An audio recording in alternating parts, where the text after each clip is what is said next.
David Vayo. He's the head of composition at Wesleyan University, Illinois.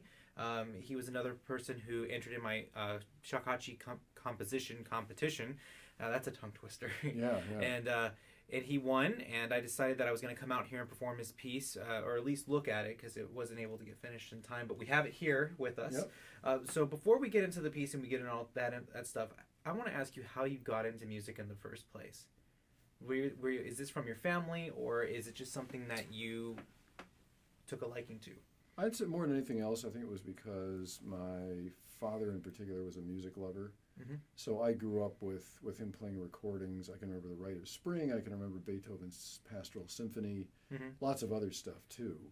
And I think that's what did it. I mean, he took piano lessons growing up, and he still plays some. Mm-hmm. My mom grew up taking some music lessons here and there, and she certainly enjoyed it, but the real impetus for listening to music in my family seemed to come from my dad. Mm-hmm. I know that you mentioned the Brightest Spring. Do you remember when you heard it, where you were? Because I feel like like the Rite of Spring, when composers hear that piece, or when music students hear it for the first time, they all remember where they were. It's kind of like, oh, when Michael Jackson died, where were you? Everybody goes, oh, I remember when I heard Rite of Spring for the first time. Well, I was at home. My father played it enough times that I couldn't single out the very first time, but I was probably 8, 9, 10 years old, something like that. So I got used to it fairly soon, but loved it a lot. And I've always considered it one of the pieces that never becomes historical. It always feels contemporary. Oh yeah, definitely. That's as true today as it was when I heard it, half a century ago. Yeah. And what is your trade? So you do piano, and do you do any other instruments besides that? Yeah, other keyboards. I have a keyboard harmonica, which is a really fun instrument. I mean, it literally is a harmonica. Is that the one you blow into? You activate the reeds by blowing into a little pipe and then playing a keyboard. Okay. I have a couple of synthesizers also. I've got one that I use for composing and one that I use for improvising. Oh, okay, wonderful. And so how do you go about with the one for, what's the difference between the one with improvising and the one with composing? Well, the first one I bought is the one that I'm used now for composing, and it's such an elaborate instrument. You can do so much into it, do so much with it. It's such a deep instrument that its advantage is in building tremendously complex sounds, beautiful sounds with all kinds of things going on, and you can set it up to play itself automatically in all sorts of fascinating ways that are ever evolving and so forth. I've written a couple of pieces for it, and I've found that it kind of feels like a compositional partner, almost as if it's a sort of AI collaborating a bit with me, but it sort of seems to generate ideas that I then take off with. So, but in trying to improvise with that one, I found it pretty difficult. Part of the reason being that an awful lot of the controls are centered on this one screen in the middle. And rather than having separate controls available, if you want to do X, turn up this filter and simultaneously turn down this modulation level, it's possible, but it's harder to do and kind of tricky with that synth. So it became clear to me after working with it for a while that this is going to be great for composing and for building really gorgeous sounds, but it's not that great for improvising. So I looked around and found another synth for improvisation, in which you do have immediate access to all these knobs, faders, switches, and so forth. So which came first for you? Were you more of an improviser first or a composer? The first musical activity I ever took part in was improvising. I remember as a toddler, I remember sitting down at the piano and just like telling stories and making up music for it. I started piano at age 9, and then I started composing at about 12. That's when I started writing things down. And the two have been alongside each other ever since, although I spend more time composing than performing these days. But perhaps in the future I can even those ratios out more. I'd like to. Oh, that'd be wonderful. Yeah, because I remember we were talking earlier about how to balance that out, and because now I've become much more the performer than the composer, and I'd like to add more of that composition stuff, and that seems to be a hard balance for people who have multiple, multiple careers. Sure. Now, when was the moment that you decided, okay, I want to do composition for the rest of my life? I want to do music full time.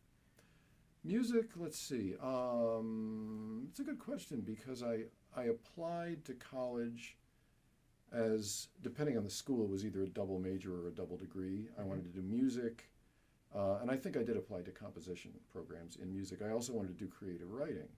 So I would apply to English as well as music, and I ended up going to Indiana University. And I remember my very first day there, when I was contemplating what classes to pick up at registration the next day, I just took a look at what was necessary for each of those degrees and just realized this is biting off more than I can chew. So I decided to go for music. I did take a creative writing class my first year, and that was a lot of fun. So that was what zeroed me in on music as opposed to other things. And as far as composition, that kind of evolved over time. I mean, I was a composition major, but I remember switching over to jazz studies, I think in my sophomore year, and then later on deciding that I did not want to veer so far away from composition, so I picked it up as a second major within my Bachelor of Music degree. Okay. Part of what made me return to composition was when I started college, as far as my musical career possibilities went, I was most interested in being a kind of progressive jazz or progressive pop keyboard player and composer. And I got involved with a pretty serious group, which ended up going in a direction that I didn't really want to go in commercially. So I decided to leave the group. And part of what fed into my decision to go back to getting a composition degree was the fact that the direction the group was going in was one in which the kind of complicated, musically adventurous things I was composing just weren't working for what the rest of the people in the band wanted to do. And I really wanted an outlet for my writing. And I remember thinking also, if I'm in a band and I'm writing music for the band, I'm probably going to be writing mostly music with bass lines and chord progressions, and there'd be only 4 or 5 instruments in the group, and I would love more freedom to write for more kinds of instruments in more combinations without necessarily prescribed roles. And that really got me thinking again about, okay, let's add this composition degree to my jazz degree. I think it was a nice combination. Obviously, both degrees are about musical creativity. Yeah. One of them is about musical creativity built slowly over time. The other is largely about doing it spontaneously through jazz improvisation. And to this day, improvisation has been a super important part of who I am. It's more these days about free improvisation, just creating something completely from nothing. A little less so about jazz improv, which is often, not always, but often more structured, tied to particular harmonic progressions, scales, things like that. And I do some of that and enjoy it, no question about that. But my first love as an improviser is just watching something blossom from nothing. Precisely. Thank you. That it's very liberating. Because I remember when I first really got into improvisation, and I felt like, oh my God, I'm scared to do something. What if I'm breaking some sort of rule? But then I had some wonderful teachers that just said, no, you just do whatever you want. Good. And then start to create, make a story, paint a picture, do something. Yeah. And once I broke out of my eggshell, it became just this wonderful thing, and it actually influences a lot of my composition as well. I'm sure. I had another question for you. I just forgot about it. But we'll come back to all that stuff with composition. I want to talk to you a little bit about now writing for shakuhachi. What were some of the difficulties? Have you written for shakuhachi before or a Japanese instrument? Tell me about that process of when you saw this competition, you're like, oh, I'll submit something. Yeah. Well, I really enjoy writing for instruments I've never written before and unusual instruments. And part of that for me over the last decade or so has been writing for non-Western instruments, specifically East Asian instruments. Up until recently, that was exclusively with Chinese instruments. The first piece I wrote to involve some Chinese traditional instruments was for a group called the Orchid Ensemble. They're based in Vancouver. They're a trio, and they have 2 Chinese instrumentalists and a percussionist.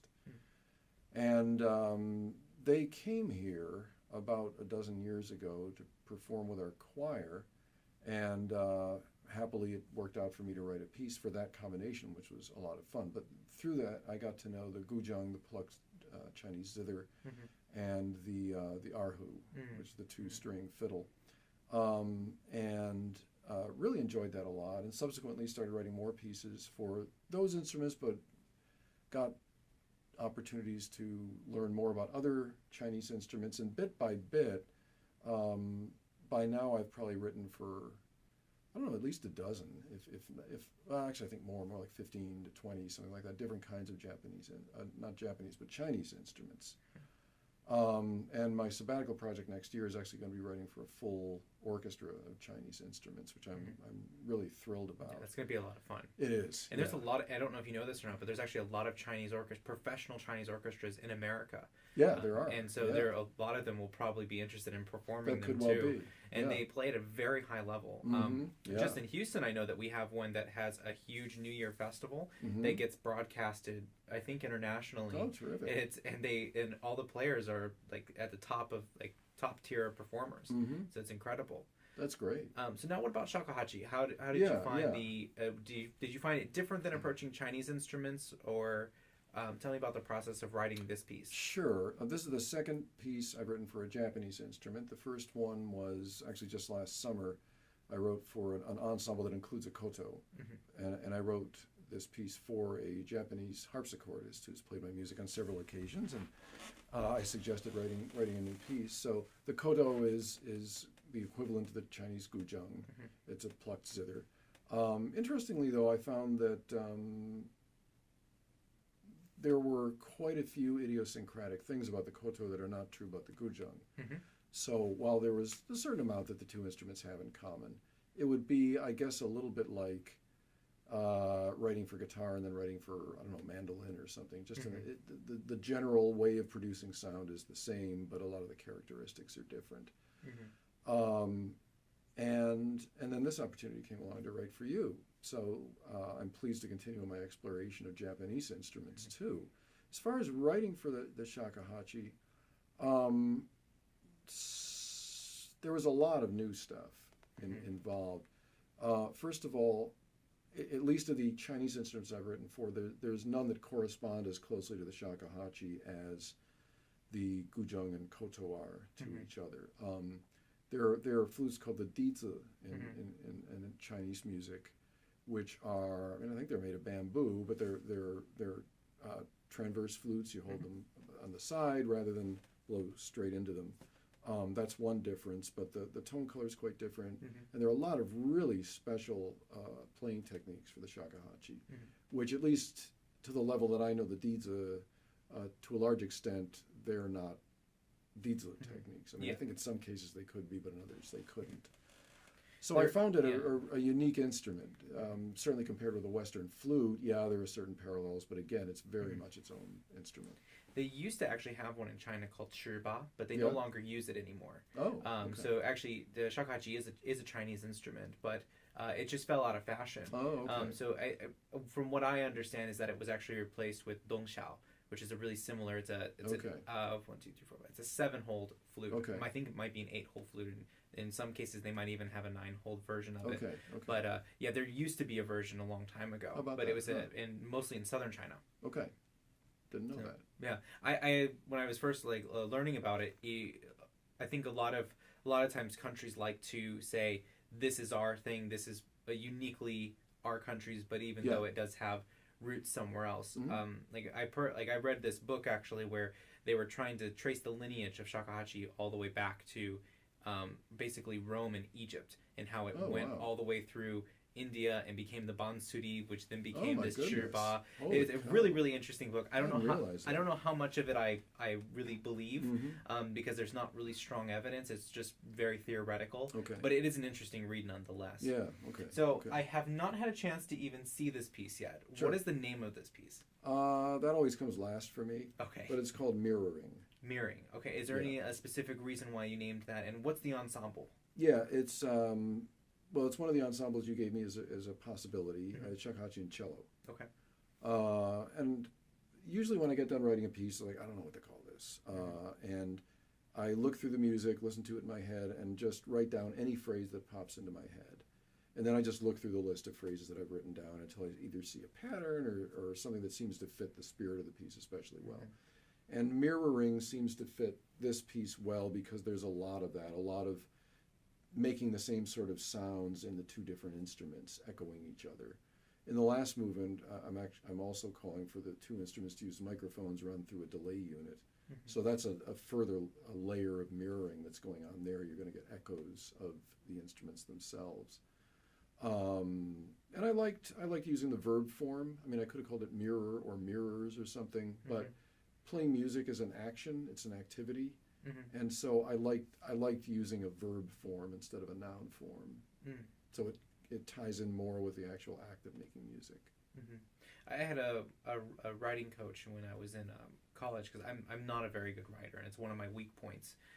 But when I was she was asking me about how I choose to title pieces, because a lot of times I use longer poetic phrases for my titles, and I said, actually, it's very difficult, and I don't usually come up with it until the end. And she said, oh, it's kind of similar to like how authors write a book. We finish a book, and then at the end, we're supposed to write a one paragraph thing, and they go, what did I just write? Yeah, sure. So it's you to try to take this musical syntax and try to transcribe it or transliterate it into English is really quite difficult. Particularly if you're trying to find a little word or phrase that sums the whole thing up. Definitely. Yeah. So now, so we have for Shakuhachi and Cello, how many movements is this piece? It's 3. 3 movements? 3 relatively short movements. I timed it at about 13 minutes altogether. Okay, yeah, it's not a bad length at all. And how did you find the balance between the shakuhachi and the cello? Balance meaning volume balance or another? Well, sort not of necessarily balance? volume balance, but maybe like a balance of colors and balance of like maybe colors that they can use between each other. Or yeah. Well, I did what felt to me like fairly exhaustive research on the shakuhachi before I started writing this.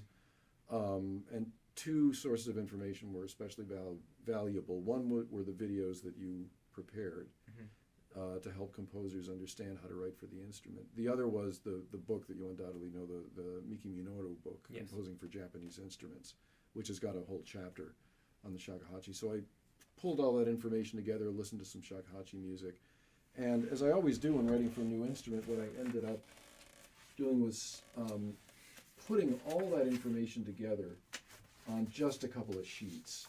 So rather than having 10 pages to flip through, I was very methodical, put all this together, and kept it in front of me as I was writing for the shakuhachi, so I had this instant reference.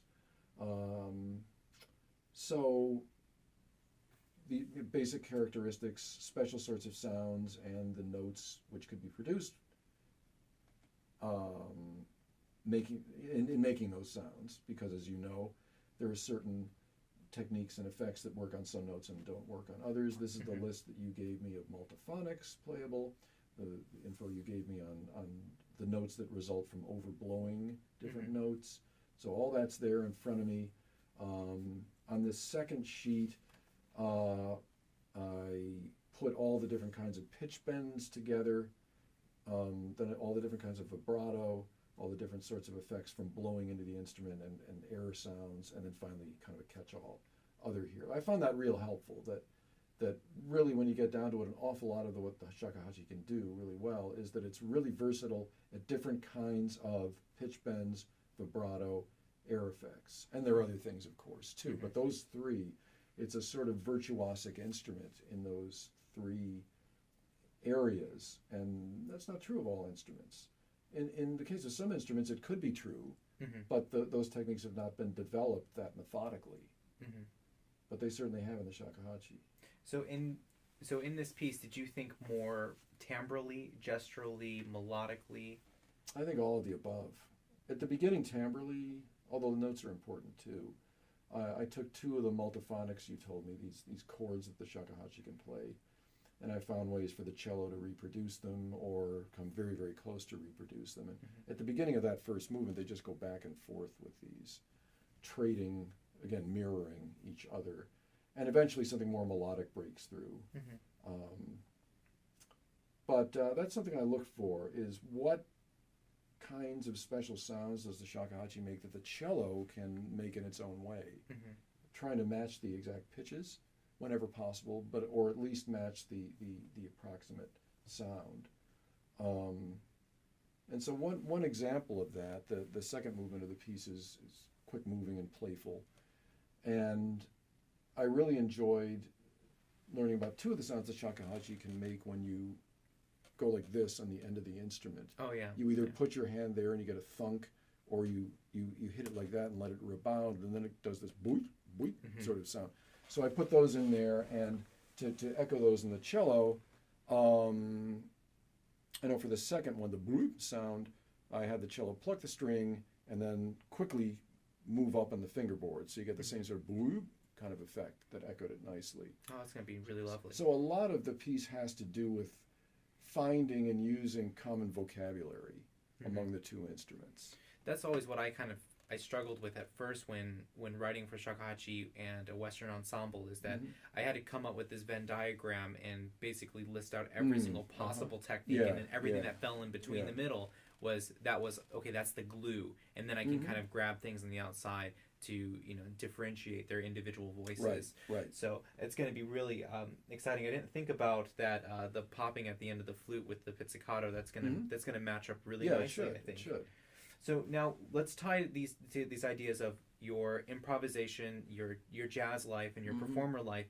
How much of that influenced your writing of this piece, or did it not influence it? I think the harmony I use always comes out of my jazz background, among other things. So lots of extended chords. Yeah, modal stuff, things like that. Yeah. I'll glance at the score and see what else occurs to me. My way of composing, it's basically improvising in my mind, and then when something occurs that is compelling, then figuring out how do you write the darn thing down and refining it and so forth. Are you more of a through composer, or like writing out small ideas and then developing them? Well, I guess if I had to choose between the two, I'd say more of a through composer. And then I'll only occasionally make a large plan and then fill it in. On the few occasions when I've done that, I've found that I often abandon it. Things just start happening that shift and send it off in different directions, and I want to be true to that.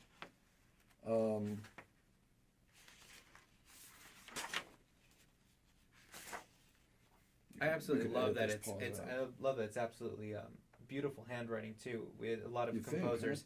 Yeah, a lot of composers don't handwrite anymore. We put them right into finale. I'm sure that a lot of your students probably do that as well, unless you require them to write by hand first. Yeah, most don't. I mean, a few write by hand and enjoy doing it. Yeah, but I just find that to get my ideas out very, very quickly, I enjoy it. But I also enjoy something about working with physical materials. I kind of like that. Yeah, this can be done without electricity. Yeah, and the paper is not limiting. There are so many things. I mean, finale, I think, as composers, it's like a hell for composers, because we try to get something written in there and we want it to look a certain way. And finale can do all these crazy things, but you have to learn how to do this. So by the time you've learned all the steps in order to do that, you've forgotten your idea of what you want to put in finale. I'm much more of a fan where I have staff paper, blank page, and and whatnot. So I like to have multiple different mediums to work with. And I'm not going to prescribe what I'm comfortable with for anybody else, because I know there are people that are able to work directly with music notation software without it getting in the way of their creativity. My hat is certainly off to them. I do think the one biggest problem with working in notation software while you're composing is if you're writing a big ensemble piece, because you cannot get a page of orchestra music onto a standard size screen unless you shrink it down to the point where you're going to have to just get out a magnifying glass to look at it, and that definitely gets in the way. I mean, there are oversized screens you can get, so that is one possibility, but within I'd say the means of most composers, that gets tough. But writing a smaller piece, like I say, there are a lot of people who are perfectly comfortable just going direct to software. I used to be really comfortable with the software, and then my teacher helped or tried to convince me to use more paper instead, because he said that for my music, it was actually boxing me in and limiting my creativity. And then once I did start doing it, I started writing without time signatures, and I would go back in and I'd figure out what fits better, and then I'm like, oh my god, all these ideas, it's exactly what I want. So now in my music, you find a lot more of these meter changes that helps create this flow and connectivity of lines. Well, I'm really excited to play this piece. I've had a couple pieces that I've arranged for Shakuhachi and Cello. I've played with a couple cellists to make sure that I'm happy with the sound combination, and it works really, really well. I'll bet it does. And so it's gonna be a lot of fun. I'm looking forward to it, and so I'm hoping that we're gonna be able to perform this piece and record it by this summer. So you'll have that, and then if time permits and everything works out well, we can hopefully come up here and perform it for you live, which would be even more fantastic. That'd be great. So I certainly hope to come down to Houston. You can keep me posted about your timeline. Yes, of course. And that would be wonderful as well to have you come and visit. Now, if people want to learn more about you and your music, where can they go?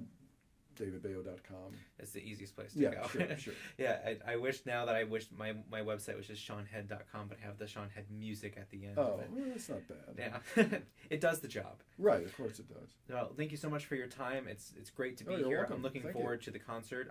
And we're also doing some improvisations ourselves on Friday. Right. So we probably should get going and start Right. figuring out what we're going to do tonight as well. Sure. So thank you so much for your time. And you're welcome, Shawn. yeah, so this is David Vayo, and I'm Shawn Head, and I'll see you for the next composer.